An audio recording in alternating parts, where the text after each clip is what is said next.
Now हमारा third system है that is the transportation system. अब हमारे डाइजेस्टिव सिस्टम ने फूड को ब्रेक किया, फिर जो फूड ब्रेक हुआ रेस्पिरेटरी सिस्टम ने ऑक्सीजन लिया बॉडी के अंदर, वो फूड के साथ मिक्स हुआ, वहाँ से हमें एनर्जी मिलेगी, कार्बन डाइऑक्साइड बाहर निकलेगी।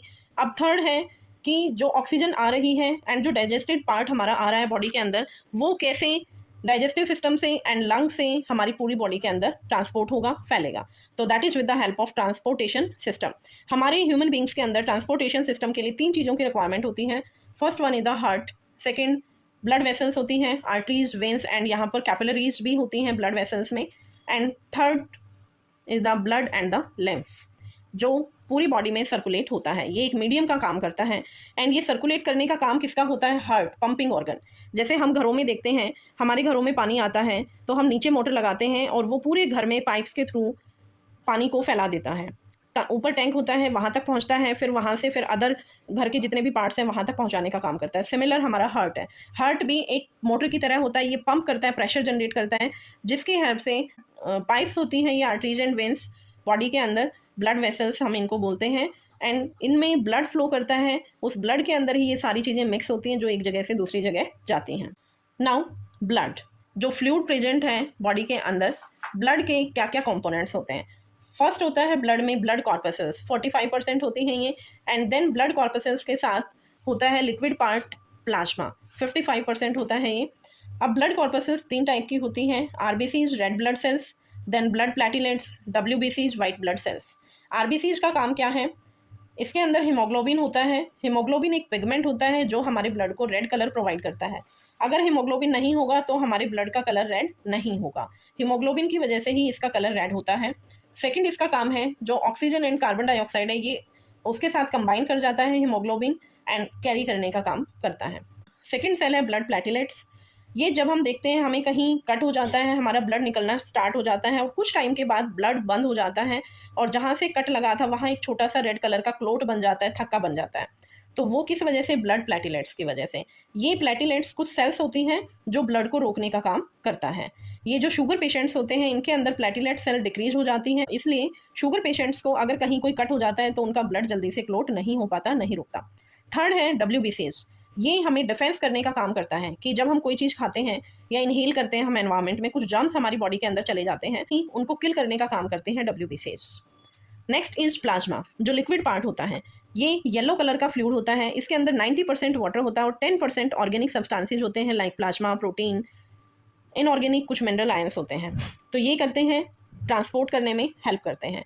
नेक्स्ट एक लिक्विड पार्ट होता है लिम्फ। ये टिश्यूज के अंदर होता है, ब्लड कैपिलरीज के अंदर होता है, जो छोटी छोटी पाइप्स हमारे ऑर्गन्स के अंदर तक पहुंचती हैं। तो लिम्फ क्या होता है? ये येलोइश फ्लूइड होता है, ब्लड कैपिलरीज से एस्केप आउट होता है ये इनटू द इंटरसेलुलर स्पेसेस। जो सेल्स के अंदर बहुत माइन्यूट से स्पेस होते हैं, वहाँ हमारी ब्लड वेसल्स नहीं पहुँच पाती हैं, तो वहाँ लिम्फ पहुँचाने का काम करता है। लिम्फ में और जो प्लाज्मा होता है, जो हमारा ब्लड होता है, उनमें लिम्फ एंड ब्लड के अंदर क्या डिफरेंस होता है कि ब्लड से जो प्रोटीन्स प्रेजेंट होते हैं ब्लड के अंदर वो इससे कम होते हैं लिम्फ में। लिम्फ फ्लो करता है from the tissues to the heart and assist करता है ये ट्रांसपोर्टेशन में, और जो जाम्स होते हैं उनको डिस्ट्रॉय करने का काम करता है। तो मेन डिफरेंस ब्लड में और लिम्फ में यही है कि इसके अंदर कुछ प्रोटीन्स कम होते हैं, प्लस इसका कलर रेड नहीं होता, येलोइश कलर का फ्लूइड होता है ये। अब हैं ब्लड वेसल्स। 3 टाइप की ब्लड वेसल्स होती हैं बॉडी में, 1 artery, second veins and third 1 capillaries. हम अपनी बॉडी में देखते हैं, हमारे हाथ पैरों में आप देखोगे अपने, तो यहाँ पर आपको ब्लू ब्लू कलर की छोटी छोटी पाइप्स दिखाई देती हैं, पतली पतली सी, तो वो होती हैं वेंस, जो ब्लू कलर की दिखाई देती हैं। अब अपनी आप रेस्ट में कलाई में देखेंगे, थोड़ा सा पकड़ के देखेंगे तो आपको एक हार्ड कलर की ट्यूब महसूस होगी अंदर की तरफ, that one is the arteries. अब आर्टरी क्या काम करता है? ऑक्सीजनेटेड ब्लड लेके जाता है हार्ट से सभी बॉडी पार्ट्स में, एक्सेप्ट जहाँ भी आपको पल्मनरी आर्टरी वर्ड दिख जाएगा वो आर्टरी का अपोजिट वर्क करेगा। पल्मनरी वर्ड जहाँ भी आ जाएगा मतलब या आर्टरी के साथ है या वेंस के साथ है, वो उनका अपोजिट फंक्शन करता है। जैसे आर्टरी ऑक्सीजनेटेड ब्लड लेके आती है तो पल्मनरी आर्टरी जहाँ भी होगी वो डी ऑक्सीजनेटेड, जहाँ कार्बन डाइऑक्साइड ज़्यादा होगी उसको कैरी करेगा। वेंस डी ऑक्सीजनेटेड ब्लड लेके जाती हैं, जो ब्लड हमारे टिश्यूज में जाएगा और वहाँ से ऑक्सीजन को टिश्यूज यूज करते हैं, सेल्स यूज करती हैं और कार्बन डाइऑक्साइड निकलेगी, तो वो कार्बन डाइऑक्साइड को जो कैरी करने का काम करते हैं वो होती हैं हमारी वेंस। बॉडी पार्ट से heart except pulmonary vein. Pulmonary vein क्या करेगा? ऑक्सीजनेटेड ब्लड कैरी करेगा। आर्टरी क्योंकि हार्ट से बॉडी पार्ट्स में डिस्ट्रीब्यूट करने का काम करता है, तो इसीलिए इसे डिस्ट्रीब्यूटिंग वेसल बोला जाता है। और वेन्स क्या कर रहा है, जितना भी डीऑक्सीजनेटेड ब्लड है उसको कैरी करता है, तो इसे हम कलेक्टिंग वेसल बोलते हैं। ये थिक एंड इलास्टिक होती हैं, वेन्स थिन होती हैं और कम इलास्टिसिटी इनमें होती हैं। आर्टरीज डीप सीटेड होती है, मतलब बॉडी में अंदर की तरफ होती हैं, सिर्फ कलाई में हम महसूस कर पाते हैं, एक दो जगह हमें महसूस होती हैं ये, अदरवाइज इनका हमें नहीं पता चलता, बॉडी में अंदर अंदर होती हैं। एंड वेन्स सुपरफिशियल होती हैं एज कम्पेयर टू द बाहर आप इनको आसानी से देख सकते हो। देन आर्टरीज एंड वेन्स, अब जहाँ पर हमारी आर्टरीज एंड वेन्स नहीं पहुँच पाती छोटे छोटे बॉडी पार्ट्स में, तो वहाँ पर ये आर्टरी एक ही ट्यूब वो पतली पतली ट्यूब्स के अंदर कन्वर्ट हो जाती हैं। These are known as the capillaries. तो थिन ट्यूब लाइक वेसल्स होती हैं जो एक नेटवर्क बनाती है between the arteries and the veins. Heart एक पंपिंग ऑर्गन का काम करता है जो हमारी चेस्ट कैविटी के अंदर लेफ्ट साइड में सिचुएटेड होता है। ये ब्लड को ट्रांसपोर्ट करने का काम करता है एंड ब्लड के साथ हॉर्मोन्स, ग्लूकोज एंड जो अदर कंपोनेंट्स होते हैं उनको ट्रांसपोर्ट करता है to the various parts of the body. Human के अंदर हार्ट के 4 चैम्बर्स होते हैं। लेफ्ट पार्ट, लेफ्ट एट्रियम, ये फिगर में देखिए, ये left atrium, left ventricle, right atrium, right ventricle. अब यहाँ क्या होता है, जो हमारे 4 पार्ट्स हैं उनका बहुत ही इंपॉर्टेंट रोल है। लंग्स के बारे में हमने पढ़ा कि हमारे 2 लंग्स होते हैं और ऊपर से जो नेजल पैसेज के थ्रू ऑक्सीजन एंटर करती है और लंग्स से फिर वो ऑक्सीजन आएगी हमारे पल्मोनरी वेन के थ्रू लेफ्ट पार्ट में, लेफ्ट एट्रियम के अंदर। ये जो आपको 2 ब्राउन कलर की दिखाई दे रही है पल्मोनरी वेन की एंट्री है यहाँ पर। देन इसके बाद ब्लड आएगा लेफ्ट वेंट्रिकल, लेफ्ट वेंट्रिकल से एंटर करेगा ये ऑर्टा के अंदर। ये बहुत ही थिक आर्टरी होती है। ऑर्टा में देखिए ये 3 ओपनिंग्स हैं, ये अपर बॉडी पार्ट्स में एंड लोअर बॉडी पार्ट्स में ब्लड को ले जाने का काम करता है। अब लेफ्ट एट्रियम में और राइट एट्रियम के अंदर अब ब्लड यहाँ एंटर करेगा, जैसे ही वो लेफ्ट में आएगा यहाँ पर प्रेशर जनरेट हो जाता है और उस प्रेशर से वो ब्लड वापस लेफ्ट एट्रियम के अंदर ना जाए, तो यहाँ ये वाल होती हैं। जैसे हमारे घरों में जो टैप्स होती हैं उनके अंदर वाल लगी हुई होती हैं, हम उससे बंद भी कर सकते हैं, ओपन भी कर सकते हैं। अगर वाल खराब हो जाती हैं तो हमारी पाइप से पानी बहता रहता है, तो सेम यहाँ हो सकता है। तो वापस ब्लड लेफ्ट एट्रियम में एंटर ना करें, वो ऑर्टा के अंदर ही जाए, तो उसके लिए यहाँ वाल है। लेफ्ट पार्ट में बाइकस्पिड वाल होती है, ये मिट्रल वॉल लिखा हुआ है। ऑर्टा के अंदर जब ब्लड एंटर करता है तो वापस ऑर्टा से लेफ्ट वेंट्रिकल में ना जाए, तो यहाँ पर भी ऑर्टिक वाल होती है। सेम ऐसे ही वाल राइट पोर्शन में है। राइट एट्रियम से राइट वेंट्रिकल में जब ब्लड आ रहा है तो यहाँ पर जो वाल है उसे हम नेम देते हैं ट्राइकस्पिड वाल। अब ऑर्टा से ब्लड हमारे अपर बॉडी पार्ट्स में एंड लोअर बॉडी पार्ट्स में जाएगा। हाँ, जो सेल्स होती हैं ऑक्सीजन को यूज करती हैं एंड जब वो उसको यूज करेंगी, ग्लूकोज के साथ मिक्स होंगी, तो वहाँ से कार्बन डाइऑक्साइड जनरेट होती है। अब वो कार्बन डाइऑक्साइड आएगी हमारे राइट पोर्शन में, अपर बॉडी पार्ट से भी और लोअर बॉडी पार्ट से भी। राइट एट्रियम के अंदर डीऑक्सीजनेटेड ब्लड ब्लू कलर का दिखाई दे रहा है, मतलब यहाँ पर कार्बन डाइऑक्साइड ज़्यादा है, ब्लड के अंदर ऑक्सीजन बहुत कम है, क्योंकि ऑक्सीजन को हमारी बॉडी सेल्स ने यूज कर लिया है। अब ब्लड आएगा राइट एट्रियम से राइट वेंट्रिकल में, राइट वेंट्रिकल से फिर यहाँ पर जाएगा पल्मोनरी आर्टरी में। पल्मोनरी आर्टरी 2 तरफ से ओपन हो रही है, ये दोनों ही हमारे लंग्स के अंदर जाती हैं ताकि ब्लड वहाँ से प्योरीफाई होकर दोबारा आ जाए। अब ये लेफ्ट साइड में जो आपको डायग्राम दिखाई दे रहा है इसमें वही शो कर रखा है, ये लंग्स है। लंग्स से प्योरीफाइड ब्लड पल्मोनरी वेन के थ्रू हमारे हार्ट में आया, ऑर्टा के थ्रू फिर अपर बॉडी पार्ट्स में, लोअर बॉडी पार्ट्स में गया। देन ये हमारे सिस्टम्स ऑक्सीजन को यूज करते हैं, फिर वीना कैवा के थ्रू यहाँ राइट पोर्शन में डीऑक्सीजनेटेड ब्लड जाता है जो फिर लंग्स के अंदर जाके प्योरीफाई होता है।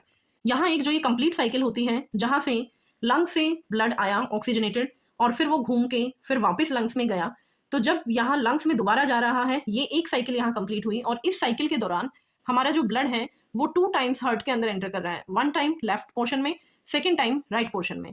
तो 1 सर्कुलेशन के अंदर जब 2 टाइम्स हमारा ब्लड एंटर कर रहा है हार्ट में, तो इस टाइप के सर्कुलेशन को नेम दिया है डबल सर्कुलेशन।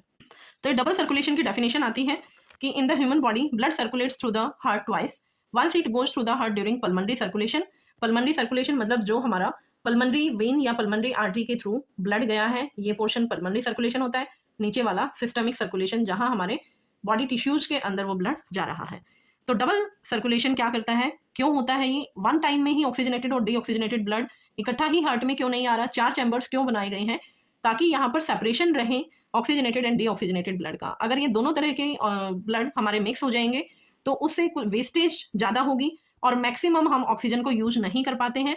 तो क्योंकि एनिमल्स को ऑप्टिमम एनर्जी की नीड है, मैक्सिमम एनर्जी की नीड होती है फंक्शंस करने के लिए, तो इसीलिए यहाँ सेपरेट रहता है, ब्लड मिक्स नहीं होता, ताकि कंप्लीट ऑक्सीजन को यूज कर पाए, वो एक दूसरे के साथ मिक्स ना हो। तो this type of circulation is known as double circulation. ये डायरेक्शन ऑफ ब्लड फ्लो है कि जो पल्मोनरी सर्कुलेशन होता है उसमें heart to lungs and back to heart, means lung से ही कनेक्ट है, हार्ट से लंग में जाना या लंग से हार्ट में आना। सिस्टमिक सर्कुलेशन में क्या होता है, heart to rest of the body parts and body part से फिर अगेन हार्ट के अंदर, that type is known as systemic circulation. Now transportation in plants, जैसे एनिमल्स में ट्रांसपोर्टेशन हार्ट कर रहा है, ब्लड वेसल्स एंड ब्लड होते हैं, सेम ऐसे ही हमारे प्लांट्स में भी ट्रांसपोर्ट करने की नीड है, वहाँ भी खाना बन रहा है, वाटर की भी मूवमेंट होती है, गैसेज की भी मूवमेंट होती है। तो वो 2 टाइप्स के टिश्यू होते हैं प्लांट्स में, one is phloem, second one xylem. Phloem में ओ वर्ड आया हुआ है, मीन्स ये फूड को ट्रांसपोर्ट करने का काम करता है, transports nutrients and the sugar in all the directions. क्योंकि जो फूड बन रहा है वो ग्रीन पार्ट्स में बन रहा है, तो ये अपर पार्ट्स में भी एंड लोअर पार्ट्स में भी उसको ट्रांसपोर्ट करने का काम करता है। और यहाँ पर जो एनर्जी यूज होती है वो एटीपी की फॉर्म में यूज होती है, adenosine triphosphate. Transport of food in plant through the phloem is known as translocation. Second है जाइलम। जाइलम वाटर को ट्रांसपोर्ट करने का काम करता है। अब वाटर रूट से हमारे अपर बॉडी पार्ट्स में, लीव्स में जहाँ खाना बनना है, फोटोसिंथेसिस प्रोसेस होनी है, तो लोअर पार्ट से अपर पार्ट्स में जाना है। सो जाइलम के अंदर जो मूवमेंट रहेगी that will be unidirectional movement and it transports water in plants from root to all other parts of the plant. Now last हमारा यहाँ सिस्टम है excretion in the human beings. अब हम एनर्जी ले चुके हैं, ट्रांसपोर्ट कर चुके हैं चीज़ों को, अब हमारी बॉडी के अंदर कुछ वेस्ट प्रोडक्ट्स भी होते हैं, तो उनको भी एक्सक्रीट करना बहुत ज़रूरी होता है, बॉडी से रिमूव आउट करना जरूरी है। तो उसके लिए हमारे पास है excretory system. This is the excretory system. 2 types of kidneys are here, left kidney and the right kidney, and 2 vessels attach हैं, one is inferior vena cava, second one aorta.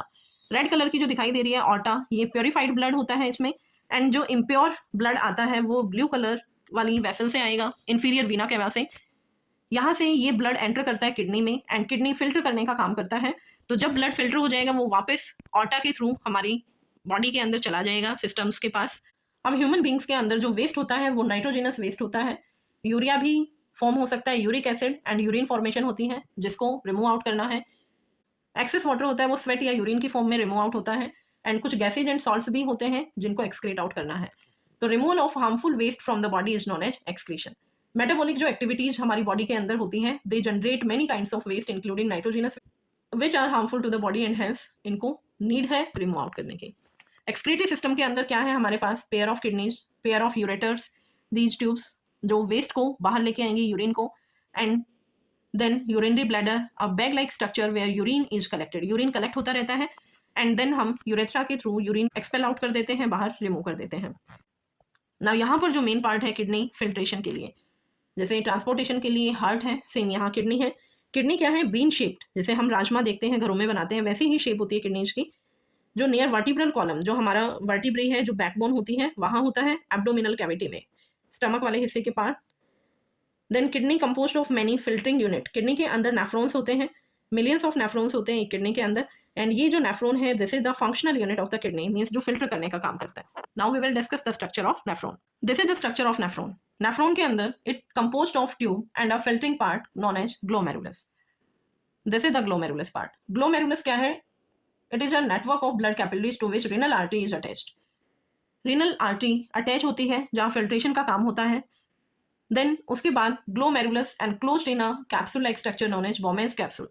ये अंदर वाला पोर्शन ग्लोमेरुलस का है and जो yellow वाला portion दिखाई दे रहा है that is Bowman's capsule. Bowman's capsule then extends into a fine tube which is highly coiled. ये जो ट्यूब निकली हुई है कॉइलिंग फॉर्म में होती है, यहाँ जितनी आपको दिखाई दे रही है इससे भी ज़्यादा कॉइलिंग होती है। तो इस ट्यूब के अंदर हम इसको डिफरेंट डिफरेंट नेम दे देते हैं। Tube that varies nephrons converge into collecting duct which finally goes to the ureter. This is the collecting duct. जैसे एक नेफ्रॉन का जो वेस्ट आया यहाँ कलेक्ट हुआ, सेकंड नेफ्रॉन से इधर से आएगा, थर्ड नेफ्रॉन से इधर से आएगा, fourth nephron this, fifth nephron this. तो ये सभी नेफ्रॉन यूनिट्स से कलेक्ट करने का काम करता है, जो फाइनली यूरेटर के अंदर जाएगा एंड फिर वो यूरेथ्रा के अंदर रिमूव आउट हो जाएगा। तो अब यहाँ देखिए जो ये ट्यूब है, ये ट्यूब हमारी फर्स्ट पार्ट है, ये जो कॉइल्ड फॉर्म में है, प्रॉक्सिमल कॉन्वोल्यूटेड ट्यूब्यूल। लास्ट वाली है digital convoluted tubule, means last portion, and this is the loop of Henle जो ये यू शेप में दिखाई दे रहा है। यहाँ पर हर पार्ट के अंदर डिफरेंट डिफरेंट पार्ट्स का एब्जॉर्प्शन होता है। जैसे हम यहाँ पर देखें जो प्रॉक्सिमल पार्ट है, यहाँ सबसे पहले जो फिल्ट्रेशन होती है वो बोमेन्स कैप्सूल के अंदर होती है। ये फिल्टर का काम, जैसे घर में हम छलनी रखते हैं चाय छानने के लिए, सेम यहाँ होता है। ये जो थिक सब्सटेंसेज होते हैं उनको फिल्टर कर देता है। उसके बाद फिर कुछ आयंस होते हैं जो हमारी बॉडी को नीड होती है, and some amount of salt, some amount of water जो बॉडी को रिक्वायर है। एक्सेस वाटर एक्सपेल होता है यूरिन की फॉर्म में, बट जो नीड है बॉडी को वाटर की वो यहाँ से एब्जॉर्ब होता रहता है डिफरेंट डिफरेंट पार्ट से। तो जो प्रॉक्सिमल कॉन्वोल्यूटेड ट्यूब्यूल है वो क्या क्या एब्जॉर्ब करता है, जितना भी ग्लूकोज पार्ट है, अमीनो एसिड्स हैं, सॉल्ट्स हैं, वाटर है उनको एब्जॉर्ब करने का काम करता है। ग्लूकोज अमीनो एसिड्स को डिफ्यूजन प्रोसेस से करता है, higher to lower concentration, and osmosis के थ्रू वाटर को एब्जॉर्ब करता है। दोनों ही प्रोसेस सेम है, जहाँ ज़्यादा अमाउंट है कम की तरफ मूव करता है, बट ऑस्मोसिस के अंदर हम एक मेम्ब्रेन यूज करते हैं, सेमी परमेएबल मेम्ब्रेन होती है जिसके थ्रू वो एब्जॉर्ब करता है। अब लूप ऑफ हैनल के अंदर इस पोर्शन में मोस्टली वाटर का एब्जॉर्प्शन होता है।